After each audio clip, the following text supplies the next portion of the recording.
kroz cijeli tjedan od 18. do 22. svibnja u Varaždinu i okolnim gradovima Varaždinske županije odvija se 17. VAFI i RAFI internacionalni festival animiranog filma djece i mladih. Festival se dijeli na dvije sekcije, RAFI dio gdje se prikazuju profesionalni animirani filmovi za određene dobne skupine djece i mladih i onda ostatak festivala je posvećen onim nama najvažnijim sudionicima, to su djeca i mladi koji se natječu u VAFI sekciji u 3 kategorije, mini za autore do 10 godina, midi za autore između 11 i 14 godina i za srednjoškolce između 15 i 18 godina maxi kategorija. Pred više od 18 godina kolegica Sandra Malenica i ja smo vodili filmsko-kreativni studio Vanima i nekako smo primijetili da su nepravedno zapostavljeni animirani filmovi i na našim festivalima, ali i na internacionalnim festivalima.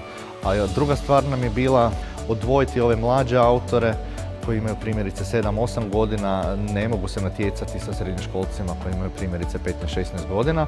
Tako je nastao VAFI festival. 2010. imali smo prvi festival i evo, s godinama naravno dolazilo nam je i puno profesionalnih animiranih filmova, pa smo odlučili evo, i njih prikazivati i profesionalizirati se i na tom dijelu, tako da ako se ne varamo 3. 4. izdanja imamo i ovaj RAFI dio. Od 233 filmova izabrano je 95 filmova. Izazovan posao, puno je to filmova iz cijelog svijeta. Od sporta, nekakvih situacija kod kuće, u školi. Zastupljene teme su stvarno različitog spektra. Nama je najvažnije staviti u fokus djecu i mlade kako bi prikazali raznolikost, ne samo sadržaja i ideja, već i animacijskih tehnika. Prijavljuje nam se zaista velik broj zemalja gdje nam dolaze i gosti sa svojim mentorima, imaju prilike se družiti i sa profesionalcima, ali i sa zainteresiranom javnošću i evo, taj dio je nama velim u fokusu. Certainly there is a purity to the films that children make.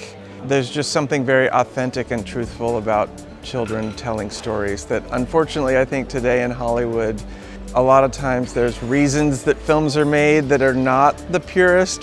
It's just purely children making things that express their thoughts about the world, I think is just beautiful. Moram prvo reći da sam oduševljena zapravo sa selekcijom filmova. Naročito me se dojmila zapravo ova kategorija najmlađih autora animatora. Nekako se zapravo najviše uvijek povodim za likovnošću koja je friška, neobična, svježa i naravno mislim kao ta nekakva cijela ideja. Ne mora ona biti grandiozna, ne mora biti velika, ali uvijek tražim nekakav šarm u filmu kao cijelini. Nama je u fokusu razvoj filmske pismenosti upravo na području Varaždinske županije, pa osim u Varaždinu projekcije se održavaju i u Ivancu, Ludbregu i Novom Marofu, sad 3. godinu. Svake godine u studenom otvaramo nove prijave koje traju do kraja siječnja.